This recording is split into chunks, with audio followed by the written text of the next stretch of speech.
आज हम बात करने वाले हैं बाटा इंडिया इस स्टॉक के बारे में। हम इस वीडियो में जानने की कोशिश करेंगे कि इस स्टॉक को हमें किस लेवल पे खरीदना चाहिए और ये जो अभी करंट गिरावट आई है मार्केट में, ये क्या हमें इस स्टॉक को खरीदने के लिए एक अच्छा मौका दे रही है। तो शुरू करते हैं। अगर आप इस चैनल पे नए हैं और आपने इस चैनल को अभी तक सब्सक्राइब नहीं किया है तो इस चैनल को सब्सक्राइब करना मत भूलिएगा। साथ ही बेल का नोटिफिकेशन दबाइए ताकि मेरे हर नए वीडियो की नोटिफिकेशन मिलती रहे।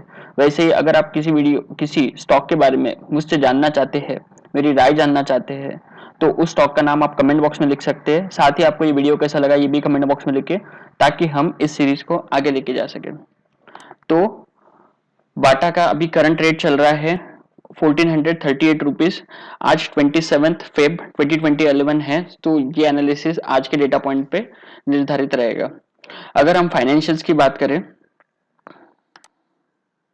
तो आप देख सकते हैं कि बाटा इंडिया इसका रेवेन्यू 2020 में 2019 के कंपैरिजन में बढ़ा है, लेकिन इसका जो इबिटा है, अर्निंग बिफोर टैक्स, ये अच्छा खासा बढ़ा है। लेकिन प्रॉफिट बिफोर टैक्स और नेट इनकम के अंदर आपको ये जो ग्रोथ दिखेंगी, यहाँ पे हमें कोई भी ग्रोथ नजर आ रही है। क्यों? तो हम ये बोल सकते हैं कि इस स्टॉक के अंदर अगर हम नेट इनकम की बात करें तो नेट इनकम के पैरामीटर्स पे और अर्निंग पर शेयर के पैरामीटर के ऊपर इस स्टॉक के अंदर कोई भी बदलाव हुआ नहीं है साल 2019 से 2020 के अंदर। अगर हम इसके शेयर होल्डिंग पैटर्न की बात करें तो आप देख सकते हैं कि जून से लेकर सितंबर 2020 तक इस स्टॉक के अंदर जो एफ आई आईज थे और डी आई आईज थे, इन्होंने अपना पोजीशन, डी आई आईज ने अपना पोजीशन बढ़ाया है लेकिन एफ आई आईज ने अपना पोजीशन कम किया है। लेकिन दिसंबर 2020 के अंदर इस स्टॉक के अंदर एफ आई आईज ने अपना पोजीशन को वापस से बढ़ाया है और डी आई आईज ने भी अपनी पोजीशन को बढ़ाया है। ये इस स्टॉक के लिए एक बहुत ही अच्छी बात है और हम इस स्टॉक के लिए ये एक पॉजिटिव कंसिडर करेंगे। अगर हम प्राइस एक्शन की बात करें तो आप देख सकते हैं ये जो मैंने ग्रीन कलर की लाइन ड्रॉ की है, ये एक इसका प्राइस एक्शन का चैनल है। इस स्टॉक का वैल्यू मैक्सिमम टाइम तक इसी बैंड के अंदर घूम रहा था, लेकिन करंटली इस स्टॉक के इसने इस बैंड को तोड़ के ये स्टॉक नीचे आ चुका है। तो ये एक बहुत ही पॉजिटिव साइन नहीं है। अगर हम दोनों रेड लाइन की बात करें तो ये दोनों रेड लाइन जो हॉरिजॉन्टल दोनों रेड लाइन है कि इसके लिए एक सपोर्ट का काम करने वाली है, और ब्लू कलर का जो लाइन है ये इसके लिए एक रेजिस्टेंस का काम करने वाली है। तो 1500 का लेवल ये इस स्टॉक के लिए एक रेजिस्टेंस का काम करने वाला है, क्योंकि इसका जो प्राइस बैंड का जो बैंड था और इसका जो रेजिस्टेंस है ये दोनों ही 1500 के आसपास इंटरसेक्ट करते हैं। तो 1500 का लेवल इस स्टॉक को पार करने के लिए नियर टर्म में बहुत डिफिकल्ट होने वाला है। अगर हम नीचे के लेवल की बात करें तो 1400 के लेवल के आसपास इस स्टॉक के लिए एक बहुत ही अच्छा सपोर्ट है। पिछले बार भी आप देख सकते हैं जब भी ये 1400 के लेवल के आसपास ये स्टॉक आया, इसके अंदर एक बहुत ही ज्यादा वॉल्यूम यहाँ पे हुए हैं, और यहाँ पे भी जब इस स्टॉक ने इस बैंड को तोड़ के ये बाहर जब निकला तब भी यहाँ पे बहुत ही अच्छे वॉल्यूम हुए हैं। तो ये बैंड को हमें कंसिडर करेंगे और हो सकता है कि ये स्टॉक आपको आने वाले दिनों में 1400 का लेवल देख पाए। और अगर मार्केट में गिरावट आती है, जैसे कि यूएस में बॉन्ड यील्ड बढ़ रहे हैं, इसकी वजह से मार्केट में बहुत ही बड़ी गिरावट आ रही है, तो अगर 1400 का लेवल ये स्टॉक तोड़ देता है और उसके नीचे अगर ये ब्रेकआउट देता है वॉल्यूम के साथ, तो आपको आने वाले दिनों में आपको 1300 के भाव भी इस स्टॉक के अंदर देखने को मिल सकते हैं। अगर मैं बाटा इंडिया इस स्टॉक को वीकली चार्ट के ऊपर भी खोलूं तो आप देख सकते हैं जो 1400 और 1300 के लेवल जो है वो स्टॉक इस चार्ट के अंदर भी आपको साफ साफ नजर आ रहे हैं। तो 1300 का जो लेवल है वो स्टॉक के लिए एक बहुत ही अच्छे सपोर्ट का कार्य करेगा। इसके नीचे तो मुझे ये स्टॉक जाते हुए नजर आ ही नहीं रहा है, लेकिन 1400 के लेवल के आसपास आप अपने पोजीशन को बना सकते हैं। अगर आपका इन्वेस्टमेंट का हॉरिजॉन ये बहुत ही छोटा है, 3 महीने से लेके 4 महीने तक का आपका हॉरिजॉन है, तो आप 1400 के आसपास अपना पोजीशन बना सकते हैं। और अगर आपका हॉरिजॉन बड़े इन्वेस्टमेंट का है और बड़े हॉरिजॉन का है जैसे कि 1 साल का, तो आपको इस स्टॉक को और भी करेक्ट होने देना चाहिए और हो सकता है कि आपको आने वाले दिनों में ये स्टॉक 1300 के लेवल के आसपास भी मिले। ये हमें वीकली चार्ट भी बता रहा है। अगर मैं फिबोनाची रिट्रेसमेंट इस स्टॉक के ऊपर ड्रॉ करूं तो आप देख सकते हैं जो 0.5 50% का रिट्रेसमेंट है वो 1450 इस लेवल के आसपास आ रहा था, और इस स्टॉक ने इस लेवल को ऑलरेडी ये तोड़ चुका है। तो हो सकता है इसका नेक्स्ट लेवल ये 1400 के आसपास आ रहा है जो कि 68.8। तो ये इस स्टॉक को खरीदने के लिए एक अच्छा पोजीशन रहेगा शॉर्ट टर्म के लिए। लेकिन हो सकता है कि ये स्टॉक के अंदर गिरावट आए तो ये 1300 के लेवल, मतलब जो 1300 और 1400 के लेवल हमें प्राइस एक्शन के अंदर वीकली और डेली चार्ट पे नजर आ रहे थे, वो फिबोनाची रिट्रेसमेंट में भी साफ साफ नजर आ रहे हैं। अगर मैं आरएसआई और एमएससीडी के ऊपर इस स्टॉक को देखूं तो आप देख सकते हैं आरएसआई के ऊपर ऑलरेडी ये stock overbought zone oversold zone में जाने के लिए तैयार है, लेकिन एमएससीडी के ऊपर एक बहुत ही बड़ा एंगल बना है और निगेटिव क्रॉस ओवर हुआ है और बहुत ही बड़ा एंगल है और ये एंगल भी छोटा नहीं हो रहा है। अगर मैं 26 फेब की कैंडल देखूं तो आप देख सकते हैं ये बहुत ही बड़ी बेरिश कैंडल है।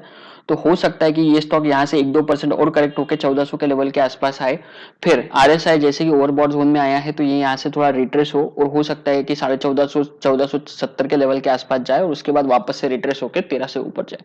तो हमें वो देखना पड़ेगा कि कैसे मार्केट अनफोल्ड होता है।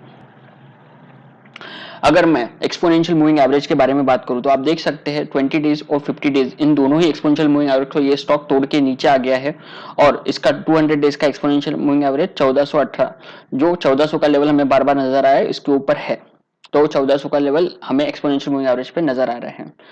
अगर मैं बॉलिंजर बैंड के ऊपर भी देखूं तो बॉलिंजर बैंड में भी ये स्टॉक अभी अपने नीचे के लेवल के आसपास नजर आ रहा है और इसका जो मीडियन है बॉलिंजर बैंड का वो 1525 इस लेवल के आसपास है और एटीआर के ऊपर भी इस स्टॉक की वैल्यू अभी 45 रुपीज चल रही है।